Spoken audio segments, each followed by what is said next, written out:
it starts. This is so much fun. fun. Tell a story about your childhood. Well, let's make sure the audio before we do that on here is good. Yep. You guys have some comments on your old videos. You should go and look at them. Really? Or on last week's video, yeah. Are they bad or good comments? Okay, we'll go look at them. Just like you should be looking at the comments is what I'm getting at. I read the comments every On the week. live stream or of the one we just posted? I think it's of the one you just posted. Yeah. I don't know. I'm signed in as an MMcast and I have You're talking about where it's like this looks like they're on a first date. They're so cute. That's fine. They don't say bad things. Yeah, I know. It's just like, why Yeah. can't you interview a woman without? Right. Oh well, yeah, That certainly. bullshit, right? But there's no hate there. It's not like bad. So she was a great guest. All right, so we're here and we're talking, and I think our audio is good now. So as long as we don't move this iPad, and it just stays right here. The live stream audio should be pretty good. Michael's going to be about 27 seconds behind us, so he'll catch up with that in a second. But in the meantime, Mike, our audio on the Zoom is solid. Is that correct? This cold brew coffee that is nitro poured, also solid. Bought from A Heron Coffee on South Beverly in Beverly Hills. It is the same coffee shop and the same coffee drank by Marc Gasol, center for the Memphis Grizzlies when he's in town. It's Ravnica, right? Yes. Cool. You know, it's Ravnica. There's no weird I between the V and the N. You always say Ravnica? Yeah. Ravnica. I never say it. I just type it that way. Huh. You're like a sitcom character. Ravnica. I don't get that. Yeah, it was one of those jokes that didn't really make any sense, but I just hope you'd laugh and we'd move on. What's up, everybody? We're here. We are excited. Alex is back. We'll introduce the show in a second. I'm not. This is a robot. We've had such uproar in the last several months to a year of this show that these days when we have both of us in the same room and a great subject to talk about that we're like really excited to talk about, that's like it's a rare breed. I don't get excited. You know what I mean? I'm a man who's unexcitable. Really? Mm-hmm. Okay. So I think what we're doing right now is we're sharing links to make sure everybody's excited about. I'm modifying the title of the episode so that it doesn't say the wrong thing. Great. I had a fun weekend. I played I already told everyone, you're going to tell us a story of your life from between the ages of 7 and 9. Hi, Jay's the deck builder. Story from the ages of 7 to 9. So, okay, when I was... Michael's saying as if there's something wrong. Well, just let me know when you want me to start. Yeah, 100%. When I was like 8 years old, this kid named Addison moved to my town in Seattle, and he came to our school, and he claimed that his mom knew a movie producer, and he was going to make a movie, and we had all watched Starship Troopers recently, so he claimed he was going to make the next Starship Troopers, and we all thought that was the coolest thing in the world. So everything that he said just compared favorably to Starship Troopers and the movie Aliens. And he had like a notebook and he like cast all of us as roles. My friend Jonathan, he wouldn't cast, so he was like the outcast. And I was like, oh man, am I gonna be friends with Jonathan or am I gonna like side with Addison because he was the cool kid? And we realized that he was just like faking it, and then everything went back to normal. But you know, that's a story from when I was like about 8 years old. There you go. It's reconnecting. It's connected. Hope you guys enjoyed that. Michael, tell me if it's connected. You're back. Cool. We're back. Boom. It's like the Looney Tunes when they Yes. had that movie with Brendan Fraser. The Looney Tunes, that movie with Brendan Yeah, Fraser. Looney Tunes back Stage in Street. action. No, that's Michael Jordan. Yeah. Oh, I always get those two mixed up. They're like the same person. One is, has saved the world from mummies at least thrice, and then the other one has won the NBA championship at least thrice. Are you excited for this movie? I am excited for Bohemian Rhapsody. Yeah, I'm excited too. Have you been watching the Haunting on House on the Hill or Hill House? No. It's really good. Really recommend it. It's not even if you aren't a big fan of scary things, it's not that scary. It's more scary than The Quiet Place.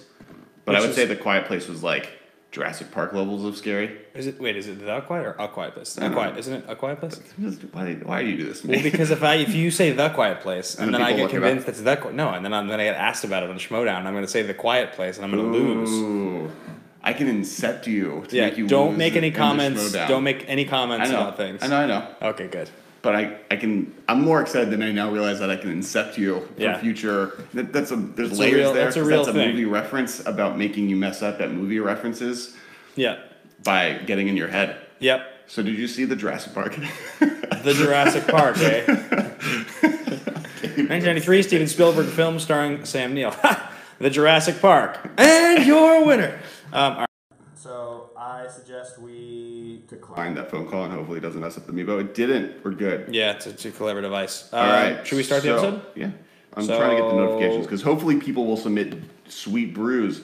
Of course, this guy did the Arclight Phoenix deck that I tweeted out. Thanks, Eric. We're going to talk about that. Don't worry. We're going to do an entire segment where I run around the room in glee on how well Arclight Phoenix is doing. All right, let's bring up the chat. Can you guys give me a clap? Yes. Are we recording? Eric Frederick is against me messing up your schmo. I saw that. Eric, thank you so much. I've got a lot of stuff coming up. I've played 2 matches in the team tournament so far, and we're halfway in, and it's going well. And we've got a lot of ground to cover still. Me and Who's the Boss. And then I have this singles qualifier thing I have to try to get into the singles tournament. So yeah, I'm very excited about that. We're gonna do this thing. So clap. Is the sound rolling? We're here, we're back. Steal my clap. So now Alex is going to introduce the thing, and we're going to do the thing. And music. And welcome back to the Masters of Modern podcast. Whoa. Yeah, I've gone for 2 weeks, and you stole that from me. And welcome back to the Masters of Modern podcast. I am your host, Alex Kessler, here with my cutthroat, line-stealing co-host, Ben Bateman. I couldn't help myself, man. I'm excited. You're back. This is it's a big day. It's a big day. You're getting used to me being gone. I see. You were gone a lot, but I'll tell you what. You're gone I'm happy a to lot. have you back. There you go. I said it. And today we are talking about many things, but mostly Guilds of Ravnica related. That name stresses me out. Why? I almost say the wrong thing every time. I've been saying a lot of return to Ravnica, or just return to Ravnica. I think I've been Guilds using is the hashtag more recently. I think Guild's a pretty good set. I have to say, like, we talked about it on the set review, and as I've gone back through the list for multiple formats now, and think about the way Standard's going to look, Highland Roulette, Modern, I like a lot of the cards. There's a lot of cards that I want to find ways to use. Sure. And we're going to talk about that today. Yeah, 100%. I mean, there's the cards, the obviously good cards. There's even cards that are like, I'll give you a good example of a card that like we're never going to play in Modern, I don't think, but I play in Highlander now because I think it's like kind of an interesting rate, is the card Glowspore Shaman. You don't even know what that is, right? It's green-black for a 3/1 that when it enters the battlefield, put the top 3 cards of your library into your graveyard, and you may put a land card from them on top. Yeah, we talked about it. It's just like an interesting card where you're like, I can basically play a lower curve and set the top of my library with a land to hit my 3rd land drop and still have 3 power on turn 2. I mean, the thing is in Modern, the cards that, like, there's the green and 1, you do that, but you get to put the land in your hand, and right. That's just going to be a better card in Modern. But when you are in a singleton format where you want multiple of that effect, the more the merrier. And a 3/1 is a better. So I'm saying you get 3 power for 2 mana. Like it's a cool way to be kind of proactive, but also we've got our producer is pointing and alerting. It's a live show. What's going on, Mike? Oh, I thought it was skipping. I think it might have been on my end. Okay, great. So no glitches there. But anyway, so it's an exciting set, and I'm happy you're back to talk about it because there's a lot that's going on. So while you are sharing out links quickly, I'm going to just introduce. This is the. Links. Oh, really? Yeah. Can I keep going? Sure. This is the Masters of Modern podcast. We talk about Modern here. We're going to be reviewing all the big decks from over the weekend from the Dallas SCG Open. There's some really cool new Modern results to talk about there. Alex is going to sing an a cappella song that he's prepared in his 2-week absence. He's been very excited. Baran. I made it up. You have to do the. I can't. That's a cappella can't be one. Yeah. That's like a solo. We got Jeff Roberts tweeting a cool list to you. He says in the chat. Sweet. I'm Alex Kessler, and you can find me on Twitter at KessWiley. And I'm Ben Bateman. You guys can find me on Twitter at Ben Bateman Media. And this podcast is at the MMcast. And if you're watching the live stream, you can actually go submit a sweet deck list if you have one, because we'll be talking about sweet deck lists, and maybe we'll look at the one you guys send us on Twitter. And also, we have a YouTube channel, which if you're watching this, you know that. Please subscribe, comment. If you're listening to this on audio and you want to help us continue to grow, guys, because that is what we're trying to do, is get bigger, more presence in the world for the Masters of Modern podcast. Been eating a lot recently. Yeah, we're growing a lot. Go subscribe to us and find us on YouTube. It's youtube.com/c/the MMcast. That is the thing, and we have new stuff coming. So that is the intro. I suggest we get into the weekend results. Let's talk about SCG Dallas, the Modern Open. Okay. It was won by 4-color Death Shadow by Peter Holm. Death Shadow's back. Don't you feel like Death Shadow has kind of been the deck that's just like lingered for a year? It's like it had its 2 months in the sun at one point. Remember when I was like, let's ban Death Shadow? I remember. Pepperidge Farm remembers. Bringing that meme back. I remember it as well. This is like a combination. This is a combination of the Grixis Shadow lists that eventually replaced the Jund Shadow lists, and then those original Traverse Jund Shadow lists. It plays basically both things. Yeah, it's just a combination of both things into one Uber Death Shadows list. It's like, I'll play one copy of Gorklan Rampager in the deck, and I'll still keep my Traverse package. I'm really excited about that Gorklan Rampager. That's a card that like hasn't shown up in Modern since it was in Standard, and now people are like, this card. Remember there was a point when there was that Gruul all-in Modern deck for a second that played 4 of these? It played 4 of those, 4 of your Burning Tree Emissary. Goyfs. Goyfs. And it was powerful. Yeah. And like, it was really had fast. turn 3 kills, right? Like, yeah, it was like really That's fast. basically become Goblin Bush, or 8-whack, right? Yes. Like, Bushwhackers replaced Gorklan Rampager because you're just going wide is better than going tall. Totally. So yeah, this deck is pretty sweet. There's like nothing crazy here. It's got 2 copies of Assassin's Trophy in the sideboard, which is a newer card, obviously, but otherwise, this is just what we've come to expect. Interesting, the board, which is fascinating. We'll talk about kind of winners and losers. Like, basically, the segments for today is going to be, we're going to talk about this tournament, we're going to talk about some sweet brew ideas, and then we're going to talk about winners and losers from RGR. Yeah, modern winners and losers, cards that have disappointed, cards that have been winners. We're going to go through each of those things. So the big thing that's happened, and you can see it here, is that Dredge is back in a big way, and just Creeping Chill has made that deck so much more powerful. The 2 and the 3 slot here at this SCG tournament, Ian Thorne and Alec Jones take 2nd and 3rd. Let's compare the list. But even if you go to the top like 18, there's 1, 2, 3, 4, 5, 6 Dredge decks. Yeah. Yeah, 4 Creeping Chill in the 2nd place list. Pretty much what I expect. It's going to be pretty standard. I mean, messing around with Creeping Chill and Arena in Standard, which I know we don't want to talk too much about, but that card is what made that deck possible. It's like that in Arclight Phoenixes, where I'm just self-milling with that blue enchantment that mills you when you cast blue spells. And you underestimate how much of a life swing 3, and then the second one 6, damage, and then you gain 6 life. So you're just so much farther ahead of them. And it's already a deck that's putting them on the back foot. So just free burn spells is really good. Can burn beat a Creeping Chill Dredge deck anymore? Is it possible? I mean, it's possible. You can always stumble. Seems like I've definitely incredibly difficult, though, right? Dredged and then got like 5 lands off of a Stinkweed Imp, and then like, I have no way to do anything anymore. But yeah, the math on your chances probably gets so much worse. Yeah. I think it becomes much. Like you probably just hemorrhage like 15%. Right. Just based on that one card. But yeah, these 2 lists look pretty similar. The sideboard is nothing too interesting. But definitely very, very cool to see. The other big news from this tournament though is like there's a lot of returns here. Speaking of returns to Ravnica, Humans and Infect. Humans took 3 of the spots, and then Infect took number 8. So yeah, looking at these Humans lists, again, we've seen a lot of consistency from these Humans lists for a while now. This main deck here is not playing any copies of our girl Knight of Autumn. Girl Knight of Autumn? Yeah, it's a female Knight of Autumn. It's 3 females. It's 3 females. For 3 female knights. But it is playing 3 copies in the sideboard, and I think from what I have seen from the people that have been playing, it does look like that is a pretty standard play. You've got 2 copies of it in the sideboard. Over here in the 2nd list, Tajik. Look at that. You seen this? Yeah.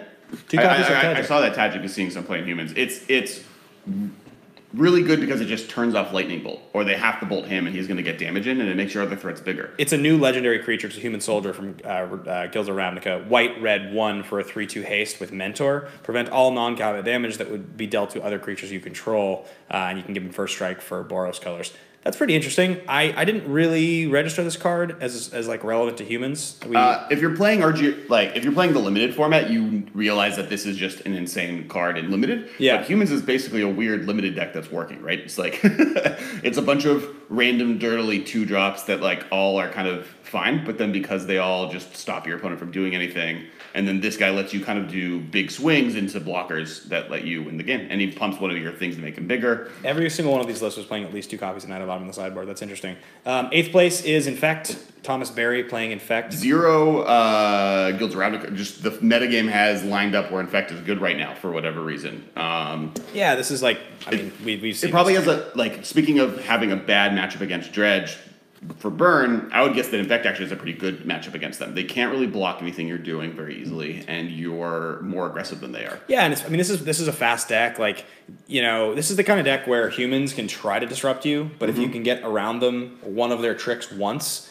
you can just close the game out. Right. That's how fast this deck is. Yeah. I mean, you're obviously, like, your single copy of Spell Pierce here in the main is not very good, but if they, I don't know, like what's something they're going to do to you? So, like, if they look at your hand with a Kitesail Freebooter and they take one of your spells, but you've got one other, like, you know what I mean? Like, you play such a density here. You have such a density of threats. Like, your Rancor is really good against them.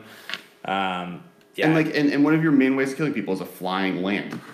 What does humans do against that? Like, they have to try to block with Freebooter. I mean, that's like a more Mantis Rider, but that's too slow against you probably. Maybe they get it down on turn 3. Like, yeah, I mean, this deck is going to get around their blocker or their piece of disruption, or it's not, and you'll get on the back foot. But what's cool about this deck is that as long as they're not killing you super fast, you can sculpt your hand and be like, okay, he's going to attack here, he's going to do this. Right. That's pretty cool, and I agree with you. Yeah, your flying land is the thing that really makes this deck great. So yeah, but zero copies of Gil's Ravnica cards. And the last card that rounds out the top 8 is Mono Green Tron. Yeah, single copy of Mono Green Tron, which Tannen Grace was playing to a 4th place finish. Actually, friend of the cast. I know Tannen. He's really nice. Yeah, hung out with him and Ruben at GP Atlanta. Awesome. And he's Ruben Bressler's like old roommate in Vegas or before Vegas, I forget. But yeah, 0 copies of cards from guilds in this deck in this set as well. Just doesn't want to do anything new. Sticking to his guns. Yep, old school. Yeah, but really good, really powerful. I mean, this is Mono Green Tron. It's funny how the way that these decks work. Like, you'll see one person adopt one thing, then the rest of the world adopts it. Then there'll be some offshoot deck that comes out that's like involving that thing. And then some piece from that offshoot deck will then come back to the original version. And then at the end of the day, when people look back on it, that's the thing everybody plays now. Right. So like when Eldrazi Tron came out and a Walking Ballista became a 4 of, now Eldrazi Tron's like not really a deck anymore, but now regular Tron just plays 3 to 4 Ballistas in every single deck. Right. Right. Well, and something that like I find interesting, and Mono Green Tron and Infect doing well here, I think are actually good representations of that, is the way Modern leans out, I would say like 40% of the field is playing something metagame. They're playing something new, they're playing something good that they've been working on, they're trying something out. And then the rest of the metagame is just playing the decks they always play. Like Tannen probably, and I don't know this for sure, but like plays Green Tron regularly. The guy who plays Infect has probably been trying to make Infect work since Infect was Infect. And right, the SCG players are like that. SCG players are way, way more classic sports where like, I have my move that I do, and this is what gets me where I get. Right. Yeah, and like you and I have talked about this a lot, how like that's why you watch tennis. You watch because Sharapova has a great serve. Like she does her power, and that's what you want to see. And I've often said that tennis and Magic are like very comparable in the way like tournament structure ways and the way you watch players. But the thing about that is it means like modern tournaments are very interesting representations of metagames because you'll have this kind of situation where it's like, oh, these 6 decks are like humans doing well and Dredge doing well are just like, this is what's good in the metagame right now. But then Mono Green Tron and Infect doing well means that like these decks are weirdly well positioned here by accident. Like Infect just like did well this weekend because all of the decks that are good this weekend happen to put it into a favorable position. It's why like Elves or Merfolk or Affinity will randomly just take down a GP is because that weekend that deck was good because the metagame kind of lined up for it. And it's kind of a cool way to see like the outliers in top 8s like this are the ones that I'm most interested in because you're seeing a new way of how the format is shaping out. 100%. So that's the big results from over the weekend, guys. There was no modern GP this last weekend, but we will keep our eyes open for other competitive stuff. You can expect to see a segment like this at the beginning of the show every week from now on. We want to make sure we're giving you guys the big results from the tournaments over the weekend. Other big news from over the weekend. I will say, I do want to say the top 5 cards from the tournament, which were Noble Hierarch was number 1. Okay. Nature's Claim, number 2. Faithless Looting was number 3. Phantasmal Image was another 4. And Aether Vial was number 5. And then just Dredge cards. Yeah, it's a lot. It's a lot of humans in those vials and images. Yeah, and Image is so good. Yeah. It's like one of my favorite cards. And then Faithless Looting is like the key card out of Dredge, and it's good in decks that aren't Dredge. Nature's Claim is one of the best sideboards out of Dredge, and then but is in other decks. And the Noble Hierarch is in humans. It's in It's in humans, it's in Infect, it's in yeah. Advanced Spirits, it's in... Everything. Yeah, that card's powerful. Cool. Yeah, there was other news from over the weekend. I know that there was, we'll just briefly touch on this, but there was a scandal and a firing over at Star City Games.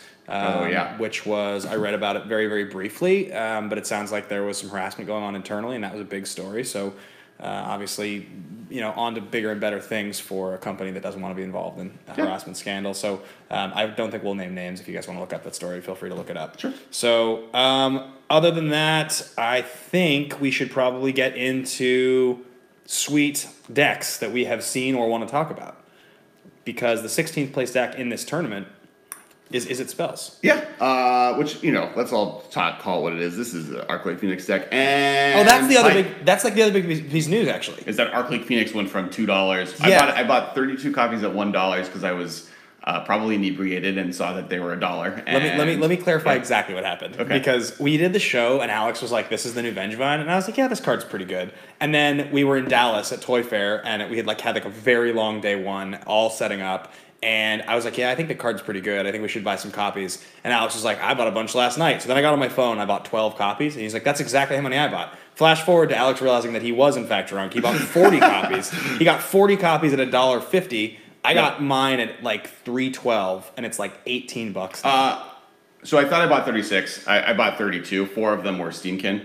I bought that at $3. I was just this card's probably also a thing, and then I just went deep. I love this card. I've been playing it in every format I can.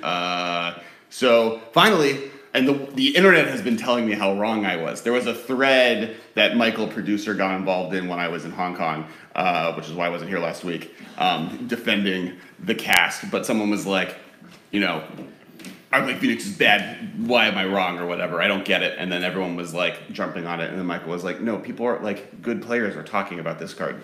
Wait till people test with it. It's a free 3/2.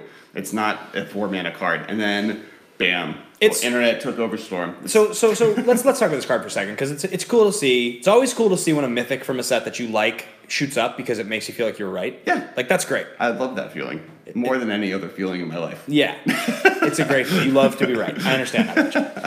And this card is really powerful. Mm-hmm. I think this card is going to make a pretty real impact in Standard. It doesn't have as many. It doesn't have legs quite as far in Standard because I think he's doing fine in Standard, and Michael will shout out right now saying that he's playing it in Standard. But I think that the thing, and we have 4 lists here of modern lists playing the Phoenix, and the one that's important is at the SEG event. The 16th place deck was who's the player?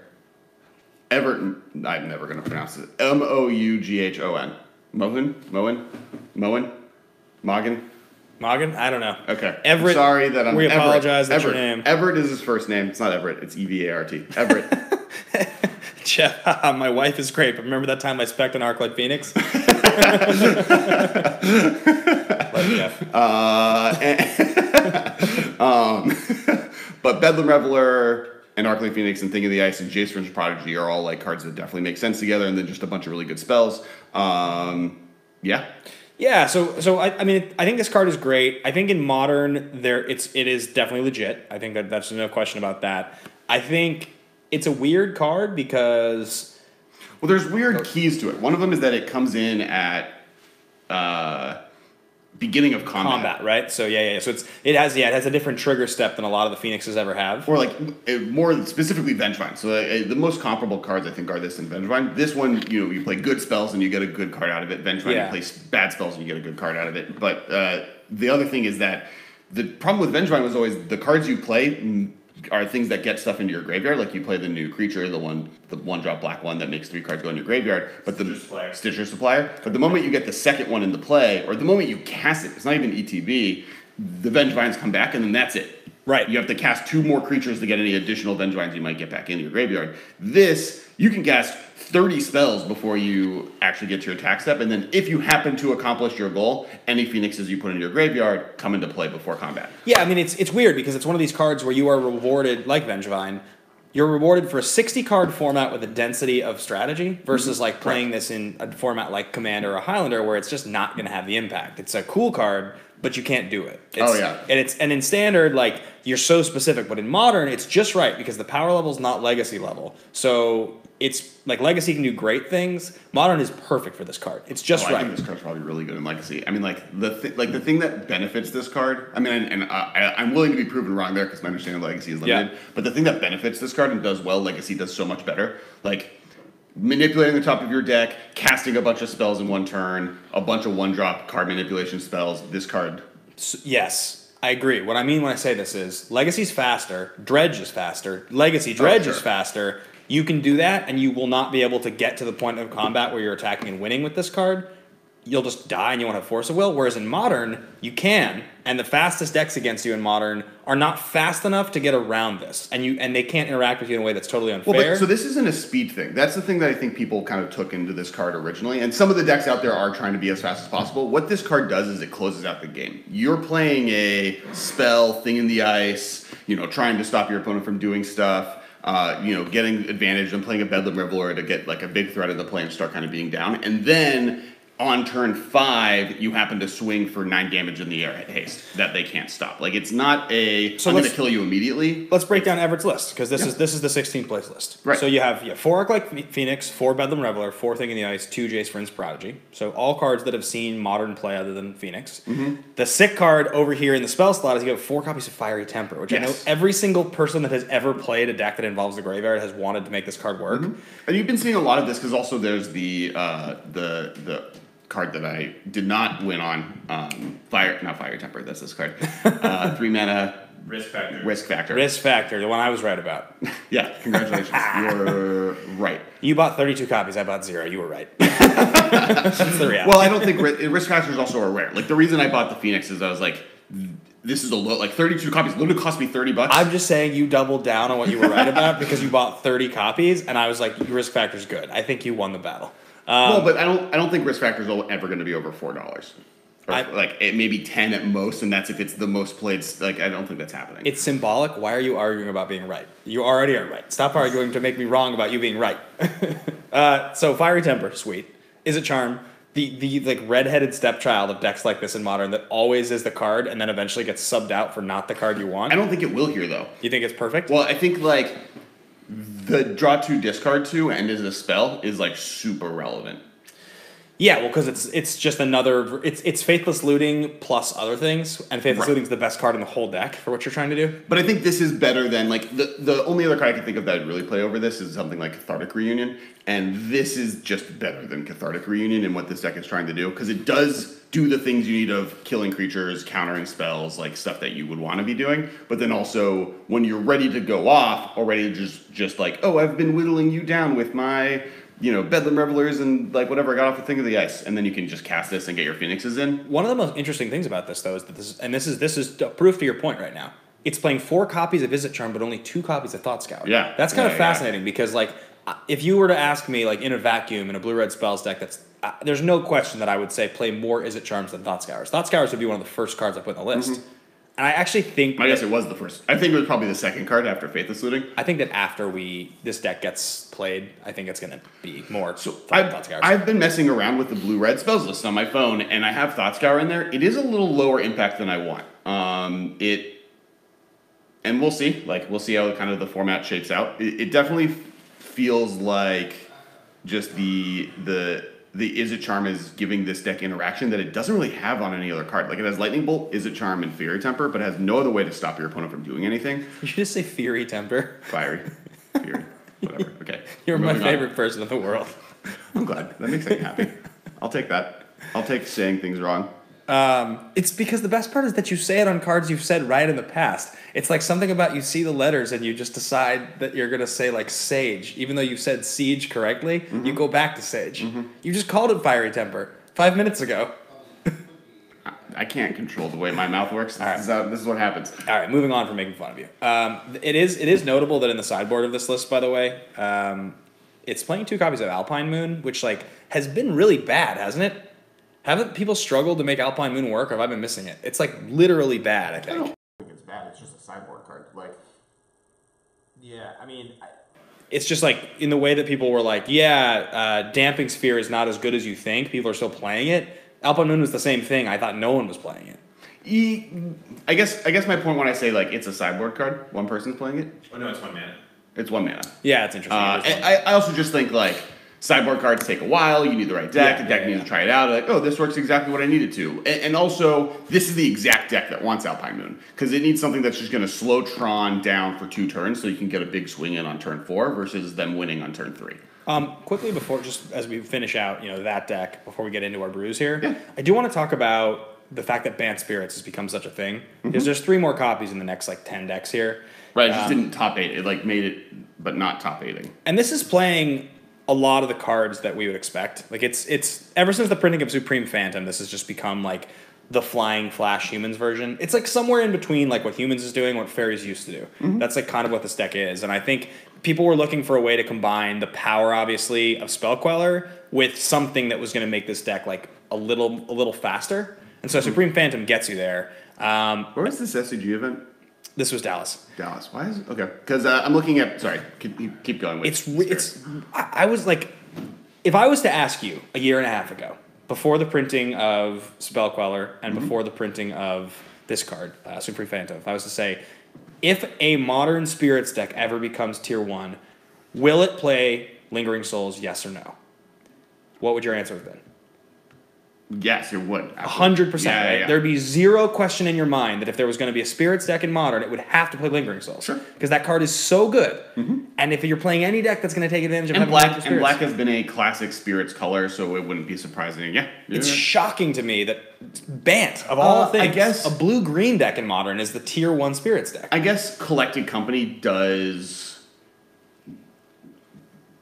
I guess, if the question was, will a deck that's playing Spirits play Black-White? And, how involved is Collected Company? Because, we've basically been in a situation where if you're a tribal deck and you have any access to green, you're playing Collected Company. And... Yeah, I mean, Coco is really really Yeah, but even Merfolk doesn't do that, so, yeah, you're right. Yeah, it's interesting. So, but anyway, that's... but speaking of, on the Collected Company train... Go ahead, yeah. Because before we get into the brews, I do want to bring this up, there is one deck in this top... He plays 22nd place, top 24. Keep moving the goalpost. That's playing Knight of the Autumn in the main. And it's a Bant Company deck. Sweet. And it's dope. It's Birds, Noble Hierarch, Voice of Resurgence, Courser, Crufix, Geist of St. Traft, Knight of the Autumn as a 2-of, Another Reliquary, Reflector Mage, Renegade Rallier, Spell Queller, and Tyler's Tracker. Just like Bant. Plays 1 Dramoka command. Haven't seen that in a while. And 4 Collected Company. Sick. Alex is aware that it's not called Knight of the Autumn. He's doing it for comic effect. So yeah, just pointing that out for the comments to not rip us apart. This deck is sweet. Plays tons of good cards. Renegade Rallier. I ordered all this stuff recently that all this alpha and beta stuff that I was trying to get for investment. Okay. And one of the orders, somebody was they packaged it with I think that foil F&M Knight of the Autumn. No, damn you. Yes. You're incepting my brain. I've won. Everyone just realized that I won. That foil, it's not even Knight of Autumn. It's actually, I'm trying to say Renegade Rallier. He put the foil Renegade Rallier in as a thank you for buying from me, which is so cool. Yeah, I love when people do it, because I don't think it's worth very much. I think it's $1 or $2 maybe. Sure. Yeah. But it's so nice when people do stuff like that when you order. It's literally giving you a $1 discount, but you feel so cool getting a sweet foil. Right. I have to tell you, there's probably few things in Magic that I like more than weird... No, than weird foils. Yeah, like non-traditional foils, right? Like promo foils, F&M foils, stuff like that.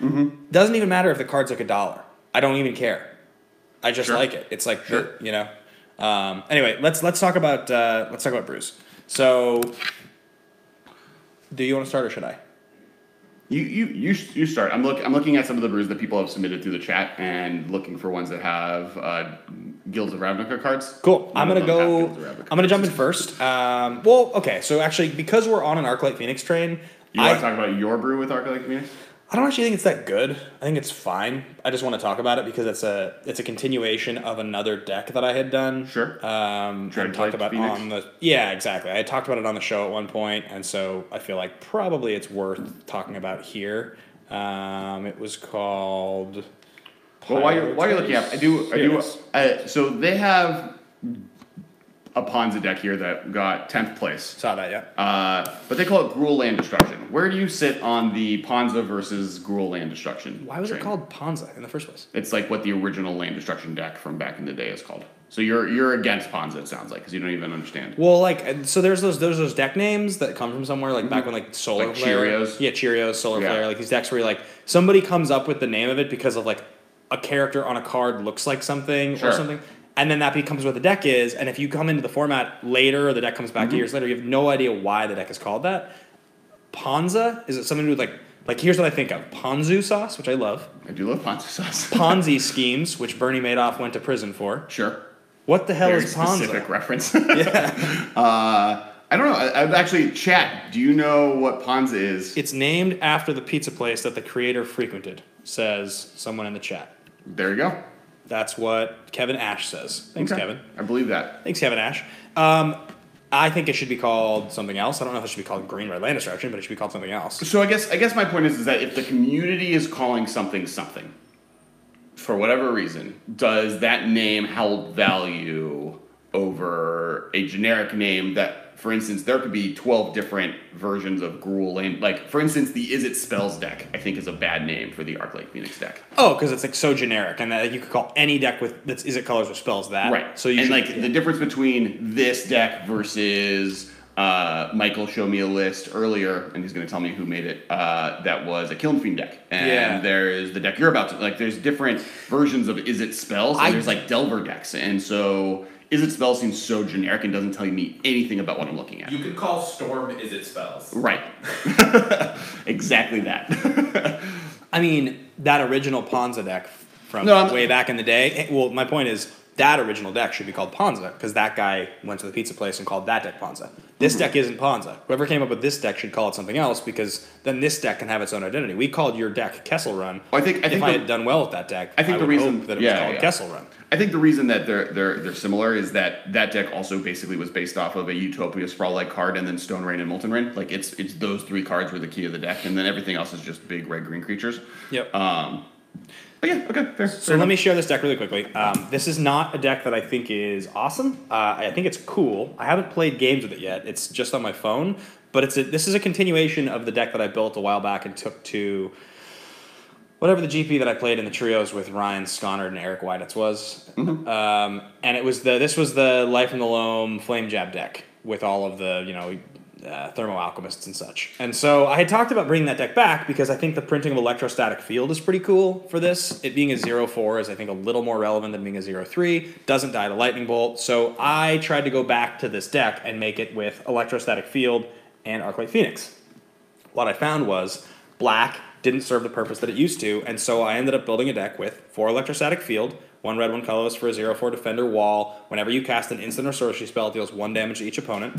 4 copies of Arclight Phoenix, 4 Bedlam Reveler, because it's going to help me, dump and refuel just like the other decks do, and then tons of cool spells. So 4 Looting, 4 Bolt, 4 Visions, 4 Thought Scour. The only green card in the main deck, is 4 Light from the Loam, and then I'm playing 4 copies of Flame Jab, and the last card, which I think is spicy, is 4 copies of Pondify.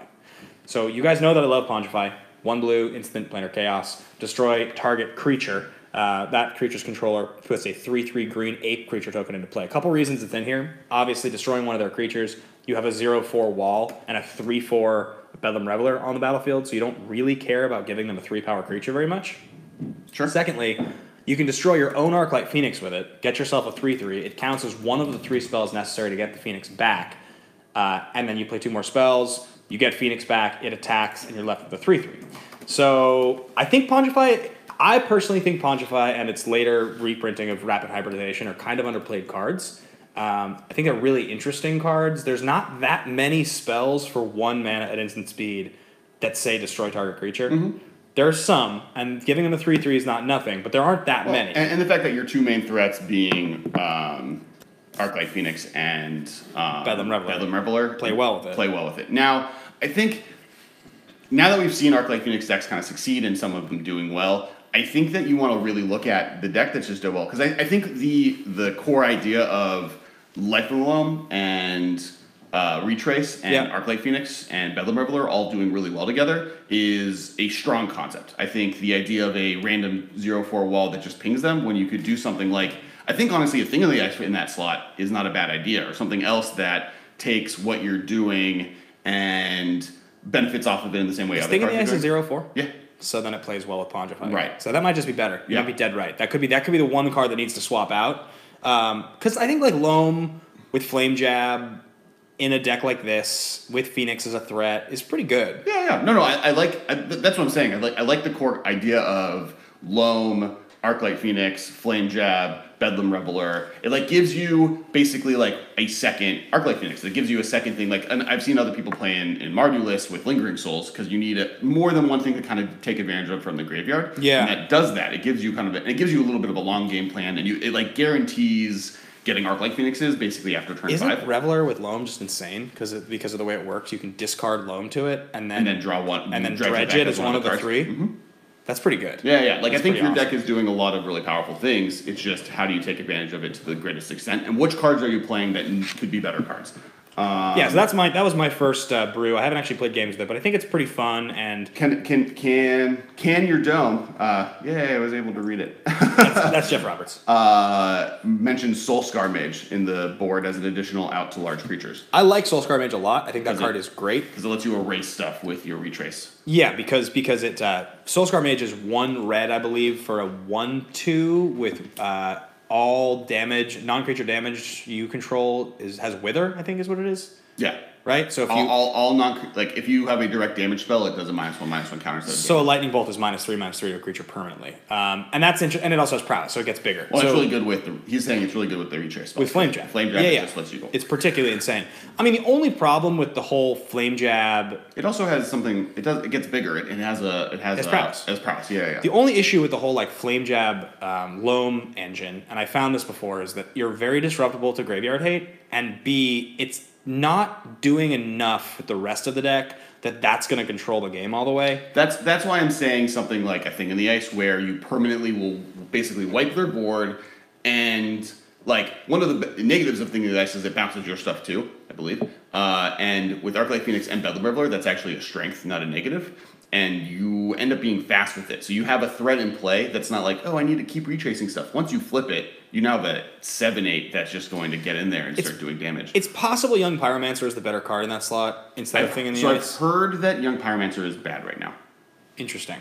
Like I cannot prove that as true, but I've heard that, and I think as a sideboard card, switching those out for each other, or just putting Young Pyromancer in instead of other parts of your deck if you want to become less graveyard centric isn't a bad idea. But I've heard that those 1/1 tokens aren't that beneficial in this format, where like one of the things I like about it is that your Pondify targeting one of the 1/1s makes another 1/1 and a 3/3.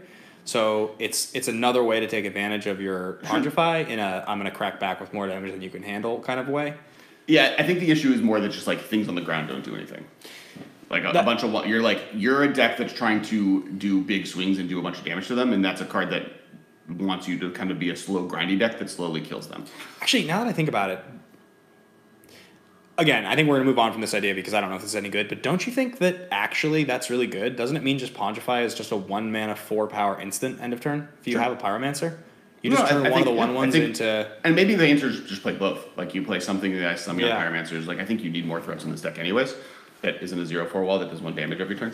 So, other than that, let's move on to our next brew. Yeah, next brew.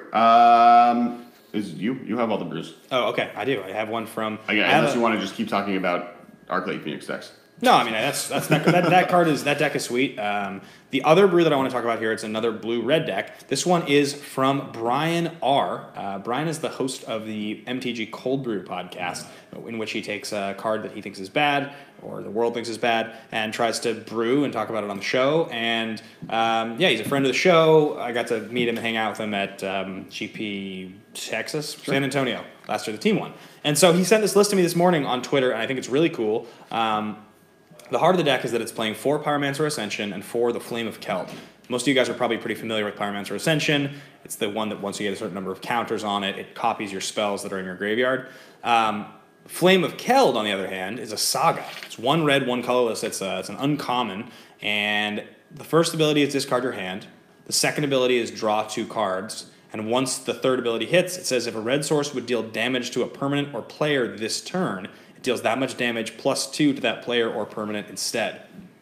To go alongside that, you are playing 18 lands, just a straight blue-red simple mana base, 4 Ancestral Vision, 4 Faithless Looting, 4 Lava Spike, 1 Flame Jab, 4 Gut Shot, 1 Izzet Charm, 4 Lightning Bolt, 4 Metamorphose, 4 Thought Scour, and finally, the Guilds of Ravnica card, 4 Mission Briefing. It's the Surveil 2, and then you get a Snapcaster effect out of your graveyard. This deck is all spells, and it's so turbo. Like, I think the turn 1, the turn 1 Ancestral Vision, turn 2 either Pyromancer Ascension or Flame of Keld is probably your ideal setup to win on turn 4. Sure. Right? Yeah. No, I think this takes advantage of Mission Briefing in a way that's really interesting because like this is the type of deck that you want to be able to cast spells multiple times, and like Mission Briefing both A can target itself, so you get that trigger off of it, but B lets you kind of on turn 4 any 1-drop you have you get 2 casts off of it, which is good. To actually clarify that, your Ancestral is not going to come off till turn 5, so you actually wouldn't win the game on turn 4. It's probably setting up a turn 5 win, but that just refills or you win on turn 4. Well, but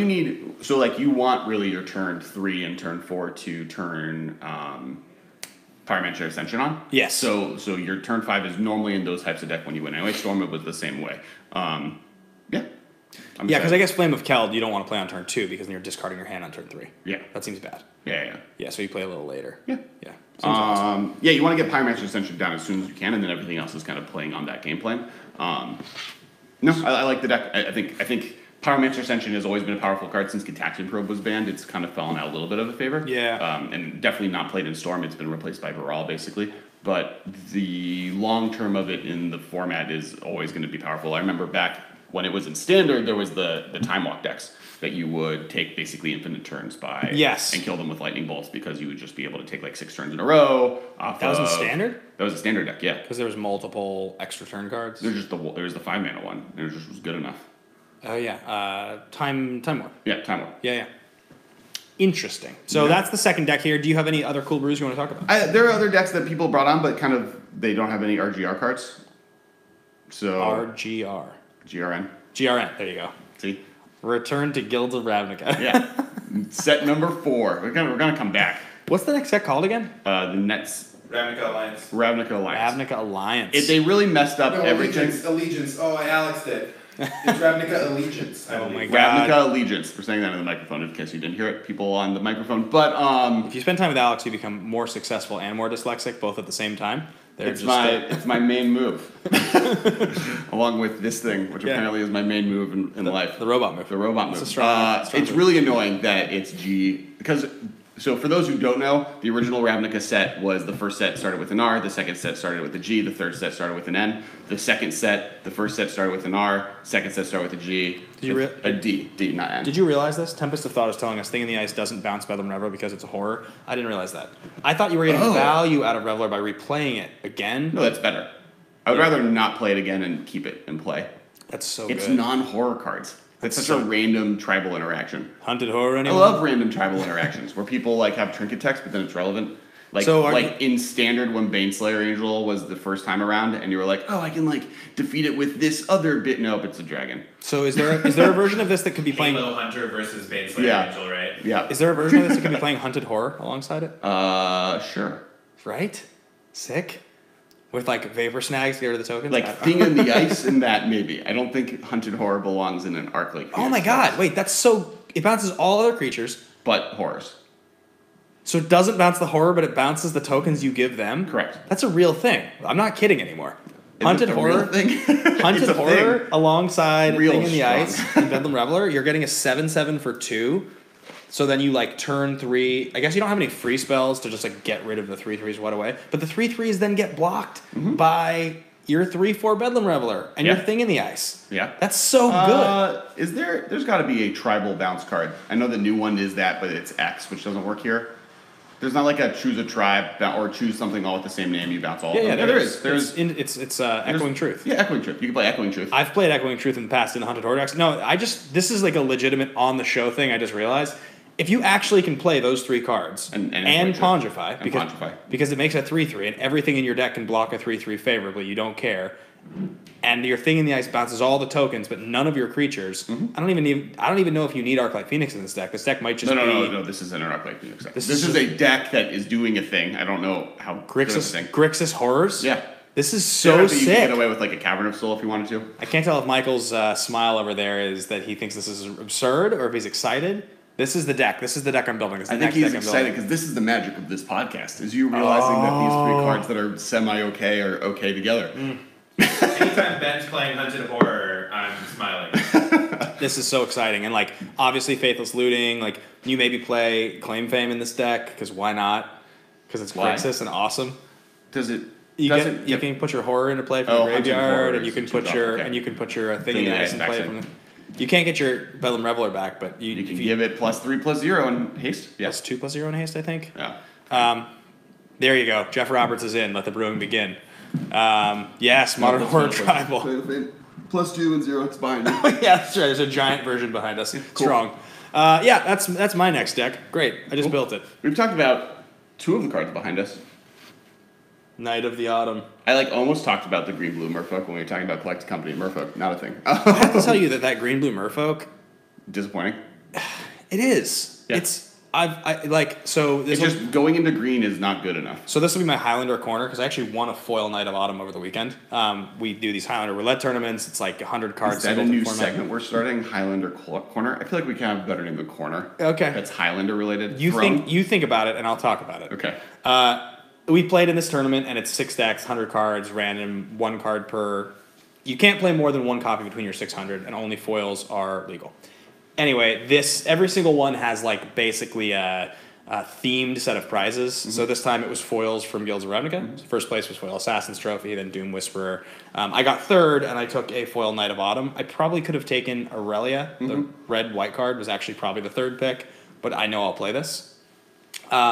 But anyway, that was a lot of fun. And one of the decks I play is, it sounds horrible. Are you proud of yourself? That was me. That was Ben. No, that was Michael. And I had this mono blue Merfolk deck that was playing all the bad free counterspells for a long time. It was super fun. It played Thwart. It played Foil. It played, obviously, Daze and Force. It played Misdirection. I mean, I literally tried to play every free card I could. Currently, it's playing Snapback. I even considered Tidal Bore at one point. This is every bad return an island or pitch a card to do something effect I could come up with. Mm-hmm. And he used to win a lot. The Merfolk deck. Yeah. I made it blue-green at one point because I could accommodate blue-green because I didn't have any other blue-green decks. Mm-hmm. Mistbinder was the card that I was like, I get another 2-mana Lord. Mm-hmm. Were you playing Collected Company in another deck at that point anyway? No. So I put in Company. I got the new Branchwalker, right? I even tried Jaylight Ranger, even though I think going double green's a little hard.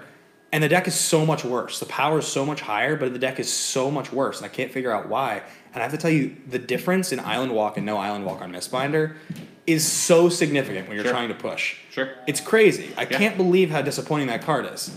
I would never have expected. And in the end... I'm disappointed in it like a father is disappointed in his child. And don't you agree that in Modern, in the end, the blue-green decks just weren't as good? They're just Merfolk hasn't been a thing since then, so I don't know if it's the blue-green issue or if just Merfolk is badly positioned in this format and Humans is a better version of it. Highlander Hideout. Wait, Jeff Roberts says, boys, you really need to check out some of the interactions in the list I sent. I've got a 4-0 with a 2 week straight. It's super sweet. Can we look at Jeff Roberts' list really quickly before we wrap up? Jeff Roberts, can you tell me what the list's title is so that I know which one I'm looking at? Because I'm looking at 4 different lists. And while Alex is looking it up... no, but you didn't react to my name for the segment. What was it? The Highlander Hideout. I'll take it. Yeah. 100%. I would be really happy about that. The Highlander Hideout. And then Michael, just dropped pun game on us, and we got distracted. You guys we've just left the Highlander Hideout. We'll see you guys next time. Yeah, we just left the Highlander Hideout. Quickly before Alex that apparently does not exist because Jeff's list, we're going to do a couple of shout outs. The first one is that we have a Patreon, patreon.com/the MMcast. That is how we continue to expand the show. We would love to continue doing more cool things, and that's how we're going to do them. The camera that we are recording on, that you guys are seeing us on, it's because of the Patreon, and we need to be able to continue upping the show because with our schedules, it's been difficult for us to be here and accommodate all the expansions that we want. So please, guys, help us out. Patreon.com/the MMcast would be awesome. Other than that, we already talked about Twitter. We already talked about YouTube. There is Jimmy and Josh, our buddies. They started a show called The Command Zone. And it's expanding on a show called Game Nights. And Josh is now the herald of that Yes, Jimmy is off in the world, gallivanting. Is a Mulan character. Yeah, he's in Mulan. And check them out though. Also Collected.company. Actually, both of them got really fit. They're like doing good. Is Josh really fit now? Yeah. He got jacked. He's got some guns. Nice. Way to go, Josh. All right, so this is the deck from Can Your Dome. It takes advantage of the card Core Tapper, which is a 2-drop artifact. I know all about Core Tapper. That is a 1/1. You can tap it to put a charge counter on target artifact, or you may sacrifice it to put 2 charge counters on target artifact. First of all, I haven't even seen the list, but I'm in, Jeff. It's playing Walking Ballista, playing 3 Glenelendra Archmage, 1 Tezzeret the Seeker, 2 War of Invention, another War of Invention deck. That's a card that I think people should pick up. It's playing 3 copies of the Artificer's War. The Artificer's War? Yeah, Antiquities War. Look at the top. I can't read it. It's too far away. Is this the one, the Antiquities War? This is the Tezzeret card. This is the look at the top 5 cards of your library. You can reveal an artifact card from among them and put them into your hand. Put the other on the bottom. So basically, look at the top 5 cards of your library, find an artifact, and then the bottom one is everything becomes a 5/5 and attacks. Yeah, this is it's like a 4-mana. It's a 4-mana saga that's basically a combination of Tezzeret Agent of Bolas and Tezzeret the Seeker. Yeah. It like does both things. That's sweet. This card is exactly. Power Conduit is the biggest power card. God, it's playing Ancestral Cornucopia, Everflowing Chalice, Mox Opals, Surge Nodes, Energy Chamber, Power Conduit, Ensnaring Bridge, Magister's Scepter, and Mimic.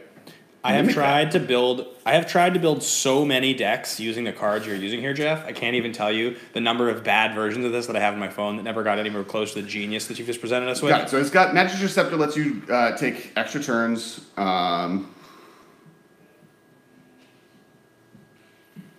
You perhaps should up the brightness on your computer. I also need glasses, but there we go. That helps a lot. Put a charge counter on target artifact. Put a +1/+1 counter. It lets you put more charge counters. I'm trying to see how it kills people though. Ballista, right? Oh, okay. And puts +1/+1 counters with those. Okay, cool. Yeah, it's moving all your charge counters and +1/+1 counters to Ballista. Yep, sweet, got it. This deck is awesome. This is like playing so many cards that I'm into. And you can lock people up with takes infinite turns, goes infinite with Mimic Vat plus Core Tapper. Okay, that makes sense. So you sack the Core Tapper, right? And then you get to put a copy of it, and then that's how it works, and you get to untap a thing.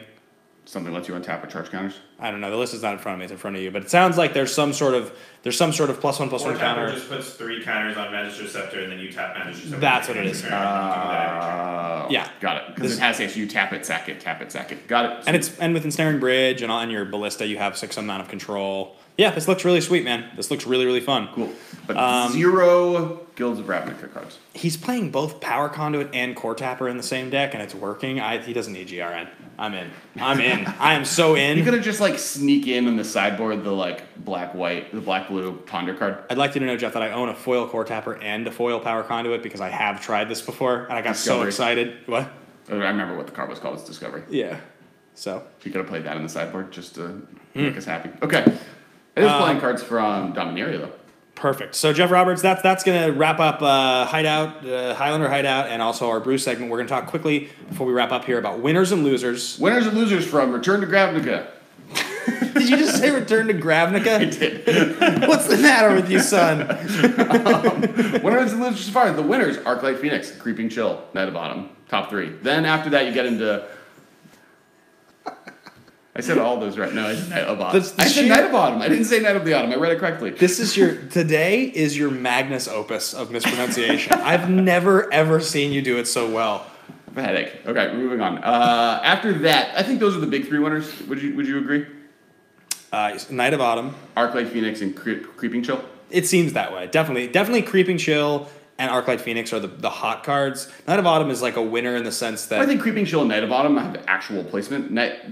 Arclight Phoenix got 1 top 16. Those other 2 are showing up in multiple decks in a top 8 plus multiple. I mean, Creeping Chill is the biggest winner of the entire set. Creeping Chill is an awesome card because it makes a great deck better. Knight of Autumn is a card that you knew was going to see play in sideboards because there's nothing that does what it's doing better. But Arclight Phoenix is the heart of a new deck, which is it's like you can build a deck because you have this card, and that to me is why I would say that card to me feels like the biggest winner. It's also the card. It's a mythic that went from $2 to $17 in a couple days. So obviously it's very much on people's minds. You're going to see a lot of Arclight Phoenixes coming up here. Next, my biggest disappointment. Oh, damn it. I said Magnus Opus, and somebody just told me it's Magnum Opus. Ha. You're the bane of my... Biggest disappointment to me is actually Assassin's Trophy. It is showing up in sideboards or there is some green-black decks. I think part of that is just the format is so hostile to green-black decks right now that even having Assassin's Trophy isn't going to do a lot. It's Dredge is a bad matchup for Jund or Junk, and the fact that it became the best deck in the format, or not the second best deck in the format, is bad news for a deck trying to I Assassin's Trophy you. So here's a question for you. Mm-hmm. I talked about this when we. So yeah, I agree. Assassin's Trophy has been the card that should have been the slam dunk. When we talk about Knight of Autumn fitting into sideboards, Assassin's Trophy should be the 3 of or 2 of in every black-green deck, no question, and some 4 of. I talked about when we did the show, the review of that card, this Leonin Arbiter kind of deck that takes advantage of people not playing enough basics and or not being able to search. So talk to me about this. What if you're basically playing Rock Hate Bears with 4 Arbiter, and what's the other best ability that doesn't allow them to search? It's the Flyer. Mind Sensor. Mind Sensor. Another preview card of the cast. Yes. 4 Mind Sensor, 4 Arbiter. You play 6 hand disruption spells, a Rock mana base with no fetch lands, because you don't want to run into your own thing. So that's hard to do. It's doable. You play less maybe. But you're playing 4 Assassin's Trophy. You cannot play fetch lands. We went through this that one time. Fetch lands and Leonard Arbiter cannot be in the same deck. So you just, okay. I think this is just I lose. And if you're a tournament, and I lose for an entire day is a big, I lose.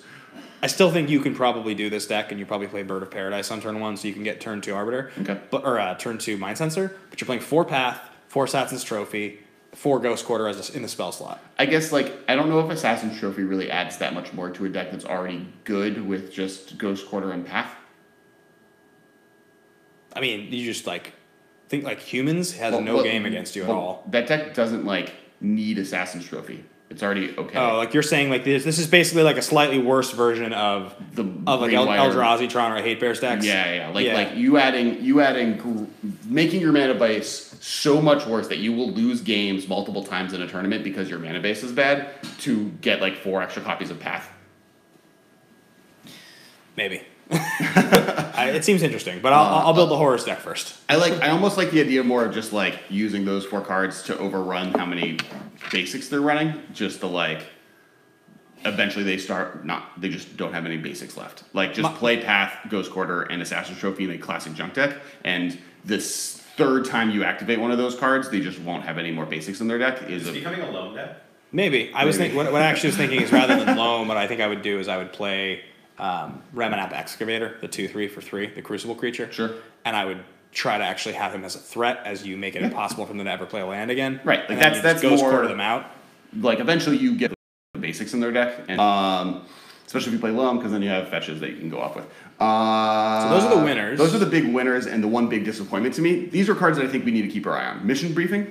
You mentioned it earlier. I thought it's a little bit of a disappointment. I almost had it in the disappointment category, but also half the world was not on board with it. It's not like Assassin's Trophy where every person on the internet was that card.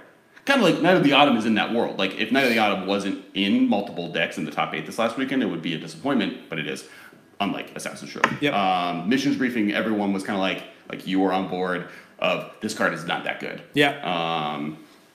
Yeah, it's fine. Experimental Frenzy is another card. I want Kyle Rosales in the chat here to know that when he tells me I love Pondrify, I love you, Kyle. Experimental Frenzy is something that's really exciting. I think is a big one. I almost had this in the winners list. Actually, every card I'm going to say from now on was in my winners list, and I put it in the seems to be one day we'll see it list. Right. Blah, blah, blah. Things to look out for list.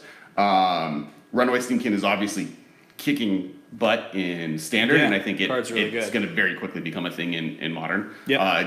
Jerry T, said it right. His list for Arclight Phoenix had Experimental Frenzy. He is... Did I say it wrong? Arclight Phoenix? No, the fact you said Jerry winked and snapped at me before you said his last name was amazing. You're laughing from 5 minutes ago. Okay, so Runaway Steamkin, good there. Pelt Collector, obviously another card that we talked about previously, really is starting to see play in Zoo decks. Zoo, I think, is having a big comeback, or is set to have a big comeback. Yep. Discovery Dispersal has already started seeing play in both Gorya's Vengeance decks and living index. Yep. And the fact that it's a living end card that lets you kind of find the things you need without being able to, you don't cascade into it is really good. And then the fact that it's a ponder-like card that lets you mill cards into your graveyard in Goryo's Vengeance decks is also really powerful. Absolutely. And black gets access to card selection, which is just so you can play mono black with a semi-mediocre preordain. Exactly. And then last and least, risk factor.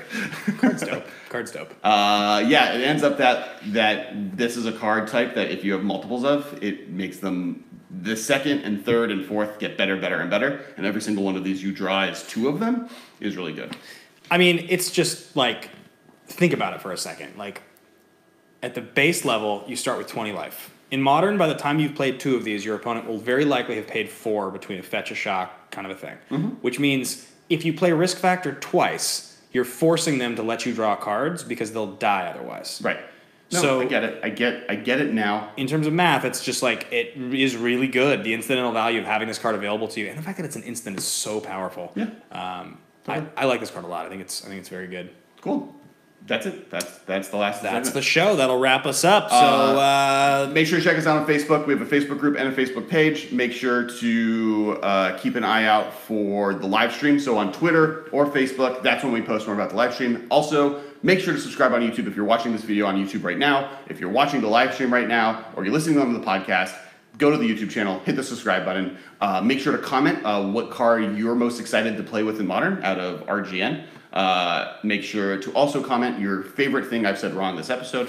I would love to hear that. I'd like to add something in really quickly, actually. It's kind of a quick shout out, something I'd like to address. On the Facebook group, one of our fans, somebody pointed out that there was a Reddit thread discussing the content of the podcast recently. Alex and I read through it. There's a lot of discussion on there about the nature of the show, what we talk about. A couple things to clarify. Alex and I have been doing the show for 4 years. We love Modern. We've always loved Modern. Neither of us has ever been somebody who's a pro. We don't travel to play on pro tours. We come up with Modern ideas. We talk about them. We call each other throughout the week, and we follow results. That's the way the show's always been, and we want to continue doing that. Now, in the old days, when we had more time, we brought a few more guests on. We'd like to bring more guests. It's a fun way for us to talk about what's going on in the world and maybe bring on Magic pros. What I'd like to ask you guys who are listening to this, who are big fans of the show and have stuck around for a long time, comment. Leave your thoughts in the comments below. An iTunes review. Let us know that we're doing a good job and you like it. I'm all about constructive criticism because there was a lot of comments on that Facebook thread and on that Reddit thread that were really helpful. Like, actually really, really nice things to hear. People saying, this is what I like about the show. I used to like this. I'd like to see more of this. We pay attention to that stuff. It's very helpful for us to make sure the show is better. So we want you guys to know that if you are hearing this and you've stuck around through the issues you've had, we are always working to get better at the show, and we want to continue getting better with the show. And we are listening, and we are watching. So, thank you for supporting us and getting us. We're going to be at episode 200 before we know it. We're around the corner. It's like a couple months away. And, we're trying to, do better and better as we go forward. And thanks for the support. So, surprise brew. Oh. Someone actually sent one in that is, like, mostly cards from RGN, so I feel like we should mention it. It's a Eternal Abzan by Lurg. His Twitter handle is also Lurg Armchair Robot. Okay. At Armchair Robot. It's playing 4 Glowspore Shaman, 4 Tarmogoyf, 4 Eternal Witness, 3 Knight of Autumn, 1 Plague Crafter, 3 Restoration Angel, 1 Shriek Maw, 2 Liliana of the Last Hope, 4 Thoughtseize, 2 Assassin's Trophy, 1 Collective Brutality, 3 Grapple with the Past. That's the the top 3 cards of your library into your graveyard, and then you get a creature or land card from your graveyard to your hand. 2 Find Finality. That's the new hybrid rare Golgari card that's black-green hybrid for the first one, and then you get to put 2 cards from your graveyard into your hand, 2 creatures, and the other one is a board wipe. -4 to everything, but you also get to put 2 +1/+1 counters on reading cards. A single creature you control. It's sideways. I had to look at it. And then Aether Vial. So this is like all cards. This is, I think, right now there's 4, 7, 8, 10, 12, plus Overgrown Tomb, 15 cards from RGN. Sick. And it's playing Glowspore Shaman, which I couldn't be happier about. Yes, I thought you would be excited. That's why I wanted to make sure we got it. It does have a cool thing. Restoration Angel is really good with cards like Shriek Maw because you can kill a thing and then bounce it so it gets to stay around. So for 6 mana, you get to kill a thing and get a lot of evasion, 6 power of evasion. It's good. I like it. Excellent. Cool deck list. Guys, thank you so much for listening. Thank you for watching. Thank you for supporting. All the love in the world to Alex and his mispronunciation. It's one of my favorites on the show, and this was a highlight of the show today. We're the only really podcast special in the world where it features that we don't say things correctly. Thanks, guys. We'll see you guys next week. Bye. Bye, everybody.